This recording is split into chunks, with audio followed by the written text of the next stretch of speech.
thank you all for coming out this morning to the American Spectator, Americans for Tax Reform Newsmaker Breakfast. Why don't we start, as we always do, by going around the table and introducing ourselves and telling everybody where we're from. Today we have a couple of congressmen with us to talk about what the Republicans are doing on the energy issue. We have Congressman Goodlatte from Virginia right here, and Congressman Burton of Indiana. From my left, going on down, why don't you introduce yourselves and we'll go around the table. I'm Morton Blackwell, president of the Leadership Institute and the Virginia Republican National Committee.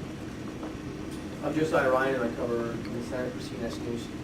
Carrie Pickett, I'm with Eyeglass.tv. I'm John Hammond, I'm from townhall.com. I'm Rafi Katz from townhall.com. Soren Dayton, right for Red State and the next week. Rob Louie, Heritage Foundation of Red State. Paul Dietrich, Business and Media Institute. Jeff Poor for the Business and Media Institute. J.P. Frere with the Spectator. Chris Dodds, Americans for Tax Reform. Ellen Carmichael, Americans for Tax Reform. Mitch Ralph, American Land Title Association. John Ladd, Dave Keene, chairman of the American Conservative Union and columnist for The Hill. Why And these are aren't all just the a people couple of from here congressmen. down young? These are Look at important me. congressmen. Look at how young these guys are. You look like you're all in high school, I swear to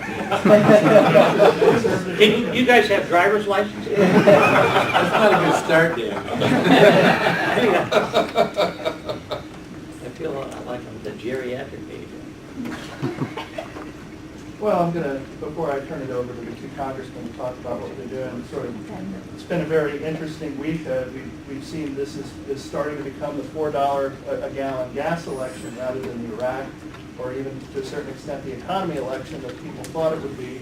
And the Republicans have been focusing on trying to increase energy production as a way of alleviating the pressure and prices at the pump. The Democrat solution to the energy problem has apparently been to turn out the lights on the Republicans while they've been trying to work on a bill and call some attention to the issue. So I'll turn it over to the congressman if they'd like to. Congressman Goodlatte, would you like to start the discussion? What you guys are working on? Well, thanks. Well, it's great to be here with Dan and all of you. And let me say, I think it is the economy, but a major piece of the economy and a major influence on where the economy has been, and I think where it will head in the near term and the long term is the price of driving that economy with all of the various sources of energy that we need. And we have been pushing for a long time for a national energy policy. The House has actually, when we were in the majority, passed some good pieces of legislation that never made it all the way through the process. We did one or two things that are helping now, but basically, we are for all of the above. We are for increasing the supply of traditional sources of energy like oil and natural gas. So we want to see drilling on the outer continental shelf. I think the vast majority of us want to see drilling in Alaska. Those who have complained that drilling is something that won't result in oil for some time, I would point out that we first voted to drill in the Arctic National Wildlife Refuge 13 years ago. And that's the only time the bill passed both the House and Senate. It was vetoed by President Clinton. Since then, we've been pushing hard to do that, and I believe that it would have an immediate impact to pass legislation like the American Energy Act, because it would send a signal to the market, it would send a signal to the world. The United States is no longer going to become dependent upon unstable oil countries, and instead we're going to move toward energy independence. And I think the resources and the creativity are here in this country to accomplish that with all kinds of new technologies, renewable fuels, wind, solar, hydrogen, fuel cells, and so on. But in order to get there and to find the killer application, if you will, of new energy technology, we have got to have increased sources of our traditional domestic energy. So coal, natural gas, oil, nuclear power, all need to be increased pretty dramatically. And this legislation also drives us in that direction as well.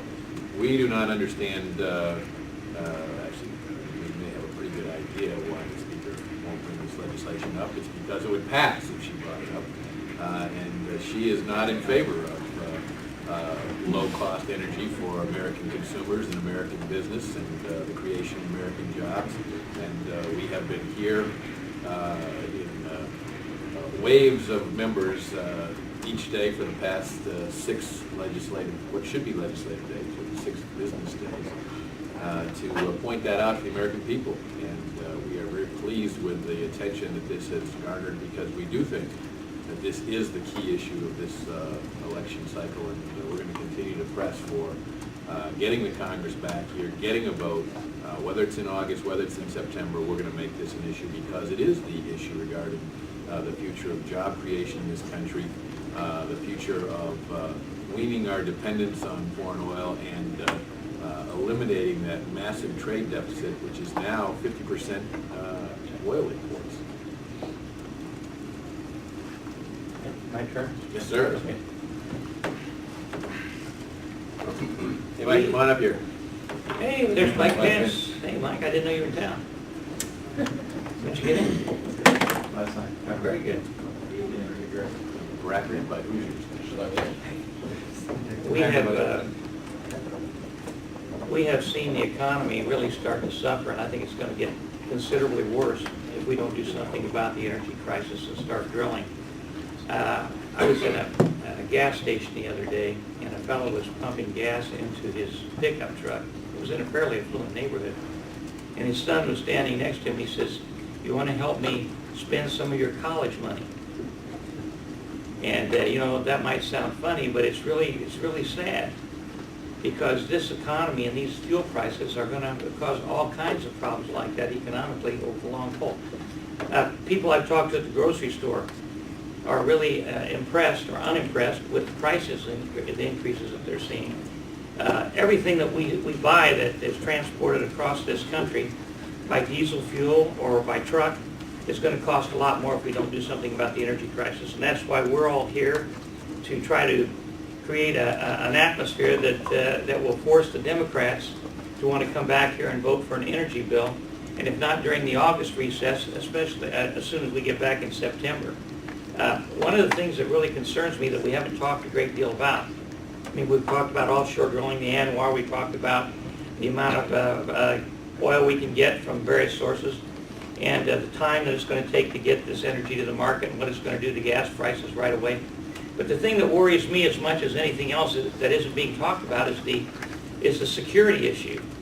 You know, Iran just recently said they had a missile that they could fire into the Straits of Hormuz that could block the Persian Gulf.